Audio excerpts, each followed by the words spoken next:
මේ පාඩමේදී අපි Microsoft Word 2019 application එක තුල බලාපොරොත්තු වෙනවා Indents පිළිබඳව ඉගෙන ගන්නට. අපි මුලින්ම තේරුම් ගන්නට උත්සාහ කරමු මොනවද මේ Indents කියන්නේ කියලා. දැන් ඔබට පෙනෙනවා ඇති Microsoft Word 2019 application එක තුල මේ ආකාරයට මට rule එක දෙක ගන්නට පුළුවන්. අපි මේ හඳුන්වන්නේ තිරස් rule එක වශයෙන්. එහෙම නැත්නම් අපි ඉංග්‍රීසියෙන් කියනවා horizontal rule එක කියලා. දැන් මෙම rule එකේ ඔබට පැහැදිලිව හඳුනා ගන්නට පුළුවන් සීමාවක් මෙන්න මේ ආකාරයට අලු පැහැති. අපි මේ හඳුන්වන්නේ margin එක වශයෙන්.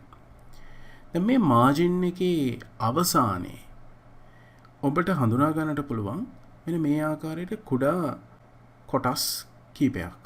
බොහෝ විට අපි මේවා දකින්නේ මේ ත්‍රිකෝණාකාර හැඩයකින් යුත් කොටස් තුනක් සහ මේ ආකාරයට කුඩා හරි හතරස් කොටුවක්. මෙන්න මේ කුඩා කොටස් තමයි අපි හඳුන්වන්නේ indents වශයෙන්. indents කියන්නේ අතෙම මෙන්න මේ margins වල කෙළවරේ පිහිටලා තිබෙන විශේෂයෙන්ම document එකේ අපිට තව දුරටත් margin එක දෙපසින් තිරස් අතට යම් ඉඩක් නිර්මාණය කර ගැනීම සඳහා භාවිතා කරන්නට පුළුවන් විශේෂිත අංගයක්. දැන් අපි බලමු indents භාවිතා කරලා මොන ආකාරයෙන්ද මේ ආකාරයට තිරස් අතට ඉඩක් නිර්මාණය කරගන්නේ කියලා. දැන් මෙය ඔබට කරන්නට පුළුවන්. දැන් උදාහරණයක් වශයෙන් අපි මුලින්ම බලමු මේ indents භාවිතා කරලා මොන ආකාරයෙන්ද මේ අපට අවශ්‍ය ආකාරයේ මේ paragraph සකස් කරගන්නේ කියලා. දැන් මේ දේ ප්‍රායෝගිකව කරන්නට කලින් අපි හඳුනා ගන්නට අවශ්‍යයි මොනවද මේ indents වර්ග හතර. දැන් මේ ඔබ දකින්නේ අපි මේ හඳුන්වන්නේ right indent එක වශයෙන්. දැන් මේ ඔබ දකින්නේ right indent එක. right indent එක මගින් ඔබට හැකියාව තියෙනවා document එකේ right margin එකෙන් ඇතුළට ඔබට අවශ්‍ය නම් අමතර ඉඩක් නිර්මාණය කර ගන්නට. උදාහරණයක් වශයෙන් මෙහිදී මම මේ right indent එක මත mouse pointer එක තියලා ඊපස්සේ මම මේ click කරලා drag කරොත් මේ ආකාරයට ඔබට පේනවා ඇති මම මේ අවස්ථාවේදී insertion point එක තියලා තියෙන paragraph එක. ඔබට පේනවා ඇති insertion point එක තියෙන්නේ මෙන්න මේ ස්ථානයේ. මෙම paragraph එක තුල. එම නිසා එම paragraph එකේ ඔබට පේනවා ඇති right margin එකට ඇතුළතින් මට අමතරව මේ ආකාරයට හිඩසක් නිර්මාණය කරන්නට පුළුවන්. දැන් මම මෙය undo කරන්නම් මේ ආකාරයට. දැන් ඔබට අවශ්‍ය නම් මේ සම්පූර්ණ ඩොකියුමන්ට් එකේම මේ දේ සිදු කරන්නට එසේනම් ඔබ කරන්නට ඕන මේ ඩොකියුමන්ට් එකේ තියෙන සෑම දෙයක්ම සිලෙක්ට් කරන්නට අවශ්‍යයි. දැන් මෙය පිටු කීපයක් පුරාවට යනවා නම් ඔබට සිද්ධ වේවි ඒ සියලුම පිටු සංඛ්‍යාව සිලෙක්ට් කරන්නට. දැන් මේ සඳහා ඔබට කරන්නට පුළුවන් දේ තමයි කීබෝඩ් එකේ control කී එක ප්‍රෙස් කරගෙන A කී එක ප්‍රෙස් කරන්න. එවිට ඔබට සියල්ලම මේ ආකාරයට සිලෙක්ට් කරන්නට පුළුවන්. දැන් ඔබට හැකියාව තියෙනවා මේ විදිහට right indent එක ඇතුළට ගෙන එන්නට. මේ ආකාරයෙන්. දැන් බලන්න මට හැකියාව ලැබුණා මේ ආකාරයට right margin එකේ සිට document එක තුලට යම් අමතර ඉඩක් ලබා ගන්නට. දැන් මෙවැනි ඉඩක් අපට අවශ්‍ය වන්නේ ඇයි? ඇතැම් අවස්ථාවලදී හිතන්න ඔබට අවශ්‍ය නම් මෙන්න මේ ස්ථානයට පින්තූරයක් ඇතුළත් කරන්නට. එවැනි අවස්ථාවකදී මේ ආකාරයට right margin එක හෝ අනිකුත් margins භාවිතා කරලා ඔබට හැකියාව තිබෙනවා මේ ආකාරයෙන් ඒ අමතර ඉඩ ලබා ගැනීමට. දැන් බොහෝ විට අපි කරන වැරදි ක්‍රමයක් තමයි paragraph එකේ අපිට අවශ්‍ය ස්ථානයට ගෙනල්ලා එම ස්ථානයේදී enter කී එක press කිරීම. මොකද ඔබ දන්නවා මෙම ස්ථානයේදී මම enter කී එක press කරොත් ඊළඟ line එක ගමන් කරනවා. ඉතින් එම ක්‍රමය වැරදි. එම ක්‍රමය අපි භාවිතා කරන්නේ මේ සඳහා අපි යොදාගන්නේ මේ ආකාරයට indents.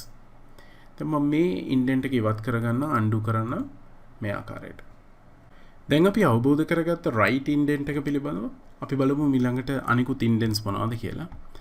දැන් මෙහිදී left margin එක පැත්තට આવොත් ඔබට පේනවා තියෙන indents තුනක්. මෙහි ඉහළින් තිබෙන මේ ත්‍රිකෝණාකාර හැඩය අපි මේ හඳුන්වන්නේ first line indent එක වශයෙන්. ඒ වගේම ඊට පහළින්ම තිබෙන indent එක මෙන්න මේ indent එක අපි මේ හඳුන්වනවා hanging indent එක වශයෙන්. ඒ වගේම මේ ඔබ දකින්නේ left indent එක. දැන් අපි බලමු මෙම indents මොන ආකාරයෙන්ද භාවිතා කරන්න කියලා. යම් පැරග්‍රාෆ් එකක අපට අවශ්‍ය ආකාරයට ඉඩක් නිර්මාණය කරගන්නට විශේෂයෙන්ම මේ ඉඩ අපි නිර්මාණය කරගන්නේ තිරස් අතට. මේක ඔබට පේනවා ඇති සිරස් අතට තිබෙන රූල් එකේ අපට ඉන්ඩෙන්ට්ස් දකින්නට නැහැ. ඒ නිසා ඉන්ඩෙන්ට්ස් පිටලා තිබෙන්නේ මෙන්න මේ හොරිසොන්ටල් රූල් එකේ පමණයි. දැන් අපට අවශ්‍ය නම් ෆස්ට් ලයින් ඉන්ඩෙන්ට් එක භාවිතා කරන්නට. දැන් අපට පේනවා ඇති ඉන්සර්ෂන් පොයින්ට් එක තියෙන්නේ මෙන්න මේ පළමු පැරග්‍රාෆ් එක තුල. දැන් මම මෙහිදී ඉන්ඩෙන්ට් එක ගමන් කරනවා දකුණු පසට. මෙහි තිබෙන ෆස්ට් ලයින් ඉන්ඩෙන්ට් එක මම මවුස් පොයින්ටර් එක ගෙනයලා මේ ආකාරයට ක්ලික් කරලා ඩ්‍රැග් කරනවා. මේකදී අපිට පේනවා ඇති ෆස්ට් ලයින් ඉන්ඩෙන්ට් එක මේ ආකාරයට මම ගමන් කරවීමේදී පැරග්‍රාෆ් එකේ පළමු ලයින් එකේදී පමණයි එම හිඩස නිර්මාණය වෙන්නේ. ඉතින් මේ නිසා තමයි අපි මෙයට ෆස්ට් ලයින් ඉන්ඩෙන්ට් වශයෙන් හඳුන්වන්නේ. ෆස්ට් ලයින් ඉන්ඩෙන්ට් කියන්නේ අතරම පැරග්‍රාෆ් එකේ පළමු ලයින් එක සම්පූර්ණ පැරග්‍රාෆ් එකේ තියෙන පළමු ලයින් එකේ පමණක් මේ ආකාරයට තිරස් අතට හිඩසක් නිර්මාණය කර ගැනීම සඳහා භාවිතා කරන උපාංගය. දැන් මම මේ නැවතත් කෙලවරට ගේන්නම් මේ ආකාරයෙන්. දැන් මට අවශ්‍ය නම් අනෙක් පැරග්‍රාෆ් එකටත් ඒ දේම සිදු කරන්නට. දැන් මට හැකියාව තියෙනවා ඉන්සර්ෂන් පොයින්ට් එක ගෙනියන්නට දෙවන පැරග්‍රාෆ් එකට. ඉන්පසුව මට මේ ආකාරයට ගමන් කරවන්නට පුළුවන්. දැන් මේ ඉන්ඩෙන්ට්ස් භාවිතා කිරීමේදී මතක තබා ගන්න මේවා මූව් කරන ප්‍රමාණය එහෙම නැත්නම් අපි මේ පැරග්‍රාෆ් වල මේ හිඩස් නිර්මාණය කරන ප්‍රමාණය ඔබට අවබෝධ කරගන්නට පුළුවන් මේ රූල් එකේ තිබෙන මේ මාකින්ස් වලින්. මේ මාකින්ස් මගින් ඔබට හඳුනා ගන්නට පුළුවන් දැන් මම එය මෙන්න මේ ස්ථානයට ගෙනිච්ච එයින් අදහස් කරන්නේ හරියටම මේ මාජින් එකේ ඉඳන් අඟලක් ඇතුළට තමයි අපි ෆස්ට් ලයින් ඉන්ඩෙන්ට් එක නිර්මාණය කරේ. දැන් මට අවශ්‍ය නම් එම ප්‍රමාණයම පළමු පැරග්‍රාෆ් එකට ලබා දෙන්නට මම ඉන්සර්ෂන් පොයින්ට් එක පළමු පැරග්‍රාෆ් එක තුල තියලා ඉන්පසුව ෆස්ට් ලයින් ඉන්ඩෙන්ට් එක මේ ආකාරයට ගමන් කරනවා හරියටම අඟලේ සීමාවට මේ ආකාරයෙන්. දැන් ඔබට පේනවා ඇති හරියටම අඟලේ සීමාවකට අපි එය ගමන් කළා. දැන් මේ ආකාරයෙන් තමයි අපිට මේ පැරග්‍රාෆ් දෙක ෆෝමැට් වීම සිද්ධ වන්නේ. ඊළඟට අපි බලමු left indent එක සහ hanging indent එක පිළිබඳව. මම මෙහිදී undo කරන්නම් අපි first line indent එක භාවිතා කළ කොටස් මේ ආකාරයට. දැන් අපි බලමු මොන ආකාරයෙන්ද left indent එක සහ hanging indent එක භාවිතා කරන්න කියලා. දැන් මෙහිදී ඔබට පේනවා ඇති මම insertion point එක පළවන paragraph එක තුල තමයි තියලා තියෙන්නේ. දැන් මට අවශ්‍යයි මෙන්න මේ left indent එක ගෙන යන්නට. මම left indent එකෙන් select කරලා මේ ආකාරයට indent එක ඇතුළට ගෙන යනවා. ඔබට පේනවා ඇති මෙහිදී සම්පූර්ණ paragraph එකම මේ ආකාරයට ගමන් කරනවා. ඉදිරියෙන් paragraph එකට ඉදිරියෙන් left margin එකට ඇතුළතින් ඔබට පේනවා ඇති හිලසක් නිර්මාණය කරගන්නට හැකියාව ලැබුණා. දැන් මම මේ undo කරොත් මට අවශ්‍ය නම් මේ සම්පූර්ණ කොටසම මේ ආකාරයට තෝරගෙන ඉන්පසුව මේ ආකාරයට left indent එක ඇතුළට ගමන් කරොත් මම මේ අඟල් දෙකක් දක්වා ඇතුළට ගමන් කරනවා. ඔබට පේනවා ඇති මට මේ ආකාරයට නිර්මාණය කරගන්නට පුළුවන් වුණා හිඩසක් paragraphs වලට ඉදිරියෙන්. එකවරම මට අවශ්‍ය නම් right indent එකත් මේ සඳහා යොදා ගන්නට පුළුවන්. දැන් මතක තබා ගන්න right indent එක භාවිතා කිරීමේදීත් අපි සම්පූර්ණ කොටස select කරලා ඉන්පසුව right indent එක භාවිතා කරන්න මේ ආකාරයට. දැන් මම මේ ආකාරයට සකස් කරගත්තා. දැන් බලන්න අපිට මේ අමතර ඉඩ නිර්මාණය කර ගැනීම සඳහා ඉතාමත්ම පහසුවෙන් මෙම indents භාවිතා කරන්නට පුළුවන්. දැන් indents භාවිතා කිරීමේදී අපි තේරුම් ගන්නට ඕන left සහ hanging indent මේ ආකාරයට drag කරොත් ඔබට පේනවා ඇති ඒ සමගම first line indent එකත් ගමන් කරනවා. දැන් ඔබට හැකියාවක් නැහැ first line indent එක වෙනම ගමන් කරවන්නට. ඔබ සාමාන්‍යයෙන් left indent එකෙන් මේ ආකාරයට select කරලා drag කරොත් ඔබට first line indent එකත් මේ ආකාරයට ගමන් කරවන්නට පුළුවන්. දැන් මම මෙන්න මේ hanging indent එක මත mouse pointer එක තියලා drag කරනවා.